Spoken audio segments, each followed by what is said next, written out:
दुरे फ़िशानी ने तेरी कतरों को दरिया कर दिया।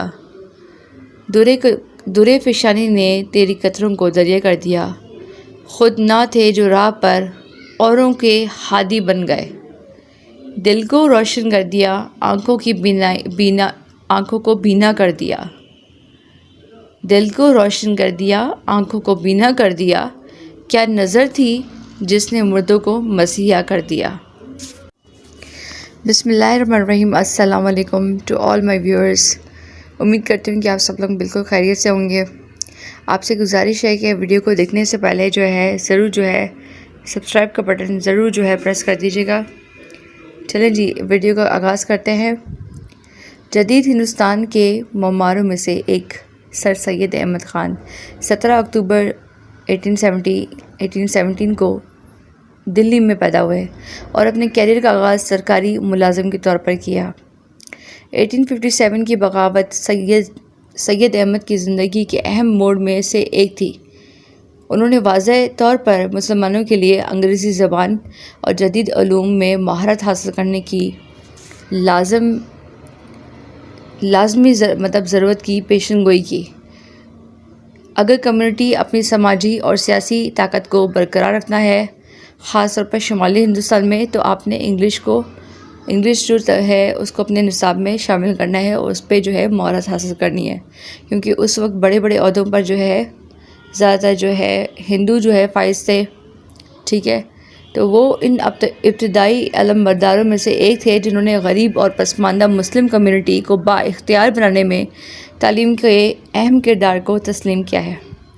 एक से ज़्यादा तरीक़ों से सर सैयद एक अजीम समाजी मुसल्ला और जदीद हिंदुस्तान के अजीम कौमी ममार थे। उन्होंने मुख्तलिफ़ स्कूल शुरू करके मुस्लिम यूनिवर्सिटी की तश्कील का रोड मैप तैयार करना स्टार्ट कर दिया। उन्होंने 1863 में साइंटिफिक सोसाइटी का क़याम अमल में लाया ताकि मुसलमानों में साइंसी मिजाज पैदा किया जा सके और मगरबी इल्म को हिंदुस्तान को इनकी अपनी ज़बान में मुहैया किया जा सके। Aligarh institute gazette scientific society का एक उज़ू मार्च 1866 में शुरू किया गया और रवायती मुस्लिम माशरे में ज़हनों को मुश्तइल करने में कामयाब हुआ। कमिटमेंट का कोई भी शख्स सख्त मुखालफत के सामने पीछे हट जाता था, लेकिन सर सैयद अहमद ख़ान ने जवाब में एक और जदीद तहज़ीब, अखलाक और इसके एक जदीद एक तहज़ीब अखलाक निकाला, जिसे अंग्रेज़ी में बजा तौर पर मोहम्मद सोशल रिफॉर्मर का नाम दिया गया था। फ्रेंड्स, आपको आगे बताते चलते हैं कि सर सैयद ने मेंटेन की एक स्ट्रॉन्ग लेगेसी, ठीक है, पाकिस्तान के एंड अमंग इंडियन मुस्लिम्स, यानी कि सब बड़े सगीर में उन्होंने स्ट्रांगली मुस्लिम लीडर को इन्फ्लुएंस भी किया। तालीमी मैदान में तो उन्होंने बहुत ज़्यादा कोशिशें की, काविशें की उन्होंने, लेकिन मुस्लिम लीडर्स को भी उन्होंने इन्फ्लुएंस किया काफ़ी ज़्यादा, जिसमें बहुत बड़े लीडर मैं आपको बताती हूँ, अल्लामा इकबाल और मोहम्मद अली जिन्ना।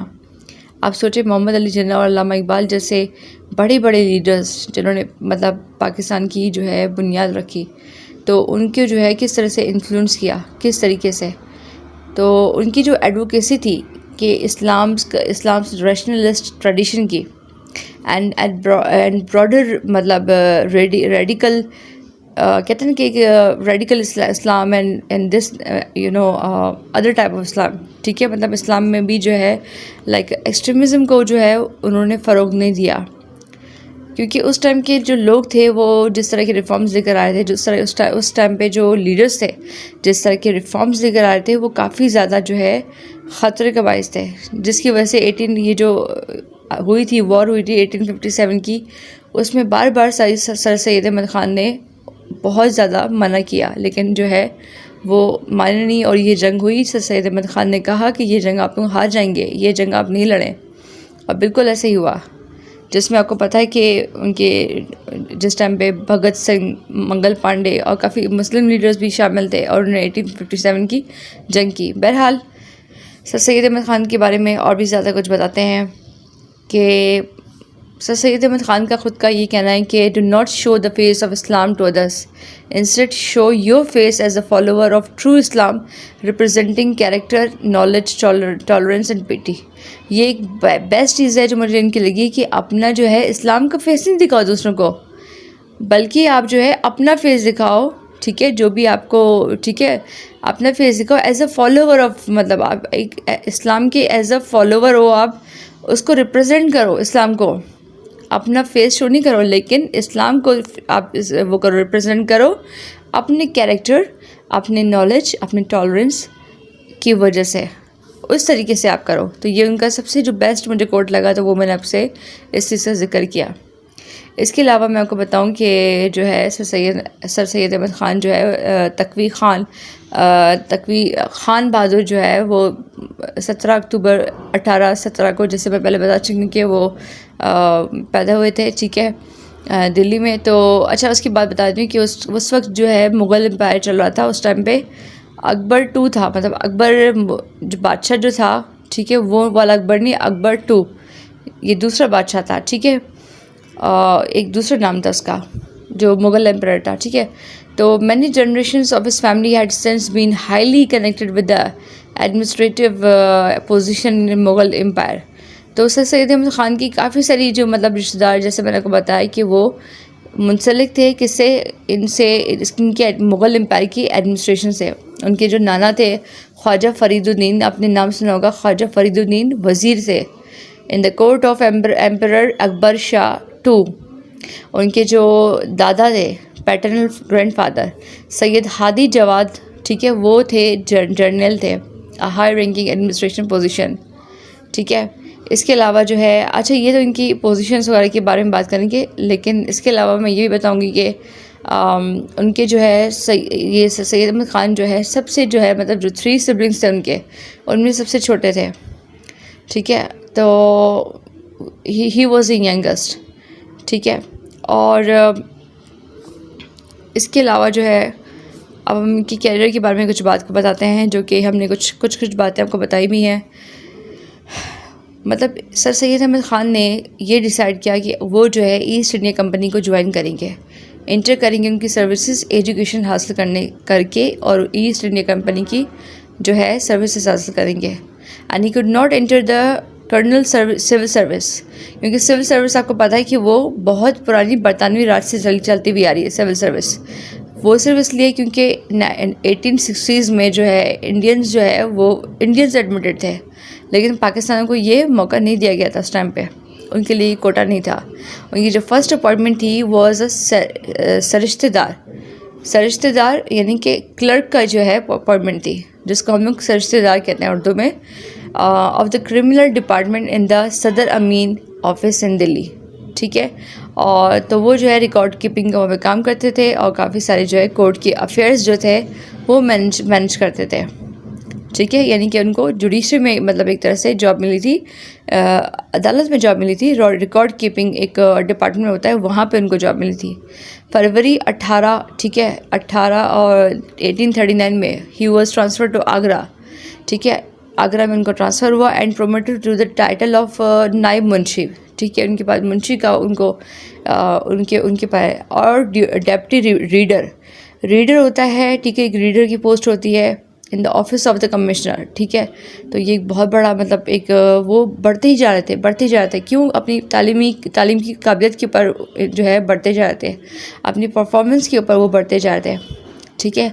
आज ये सब बताने का मकसद ये है कि आज के नौजवान ये सब चीज़ें क्यों नहीं सीख रहे, कि जब ये मतलब जो है उस दौर में ये देखें 1841 1839 की मैं बात बता रही हूँ कि किस तरह से एक छोटे से रैंक से भी लोग बढ़कर आगे तक बढ़ते हैं। तो आजकल के नौजवान क्यों नहीं कर सकते ऐसा? उसके बाद जो है वो जो है माशरा से वो जो है अपॉइंटेड हुए, मुंसिफ अपॉइंट हुए, यानी कि सब जज अपॉइंट हुए फतेहपुर सिकरी के, and later transfer to Delhi in 1846। उसके बाद उनका ट्रांसफ़र हो गया 1846 में, और वो दिल्ली में गए 1854 तक, ठीक है, except for 2 short term posting to Rohtak, ठीक है। रोहतक जो है आई थिंक ये है मेरे ख्याल में भी मुझे नहीं आइडिया है, लेकिन शायद कुछ दिन पहले मुझे किसी ने बताया कि रोहतक आई थिंक हरियाणा के करीब है कोई इलाका। तो एज ऑफिशिएटिंग सदर अमीन भी वो बने 1850 में, फिर 1853 में, ठीक है। तो ये सारी बात है कि फिर उनको फिर जो है सदर अमीन बिजनौर जो है बनाया गया 1855 में। आप देखते जाएं कि वो किस तरीके से जो है वो बढ़ते जाते, ठीक है। जब आउटब्रेक हुआ इंडियन रिबेलियन का, यानी जैसे आउटब्रेक जैसे स्टार्ट हो गया कि बगावत शुरू हुई, सर सैयद अहमद ख़ान ने बहुत समझाया, और वो जो है इस टाइम पे चीफ़ असेसमेंट ऑफिसर के तौर पे बिजनौर की कोर्ट में काम करते थे, अदालत में काम करते थे। और उन्होंने जो है वो ब्रिटिश ऑफिसर्स के साथ वो खड़े हुए, ठीक है, बिजनौर के, और जो है काफ़ी सारे जो है उनकी ऑफिसर्स की जान बचाई, क्योंकि उस टाइम पे जब बगावत का टाइम आया तो वो जो है उनको अंग्रेज़ों को मार रहे थे, उनके पूरे घर जला रहे थे। तो सर सैयद अहमद ख़ान ने काफ़ी सारे जो है घरों को बचाया, उनको जलने से बचाया ये कॉन्फ्लिक्ट। और बल्कि ना सिर्फ ये किया, देखें उन्होंने ये काम भी किया कि उन्होंने मुसलमानों को पहले से बताया कि आप ऐसा नहीं करें, बगावत नहीं करें, आप ये जंग हार जाएंगे, हमें इनको जो है अंग्रेज़ों को इनके तरीके से जो है डिफीट करना होगा।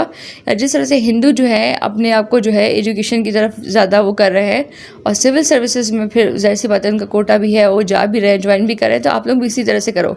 लेकिन ये बात उस टाइम पे मुसलमानों को समझ में नहीं आ पा रही थी, अफसोस की बात है।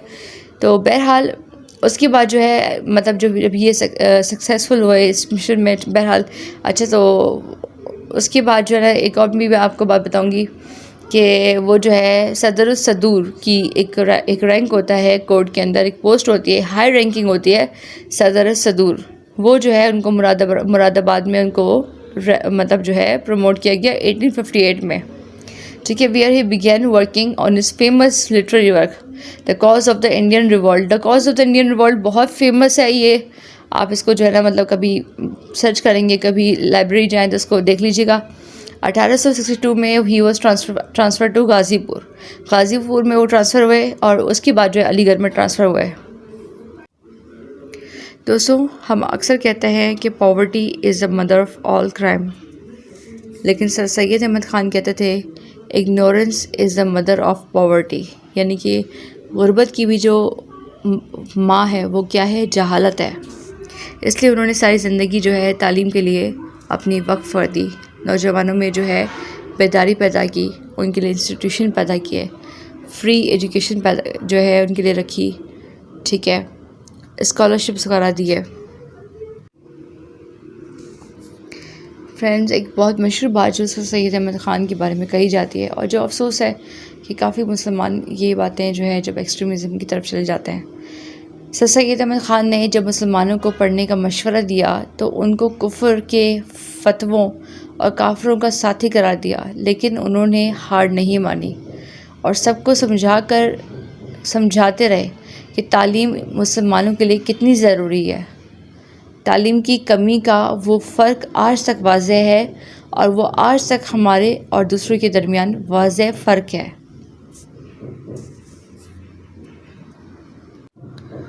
फ्रेंड्स, अब मैं आपसे इजाज़त लेती हूँ, और ये वीडियो बनाने का मकसद ये है कि हमें याद होना चाहिए कि आज हमारा पाकिस्तान जो मुल्क है, प्यारा वतन है, वो बना है किन की कुर्बानियों से, कि इनकी फाउंडेशन के पीछे कौन कौन लोग हैं, ठीक है। और सर सैयद अहमद ख़ान ने तालीम के लिए मुसलमानों के लिए क्या कुछ नहीं किया।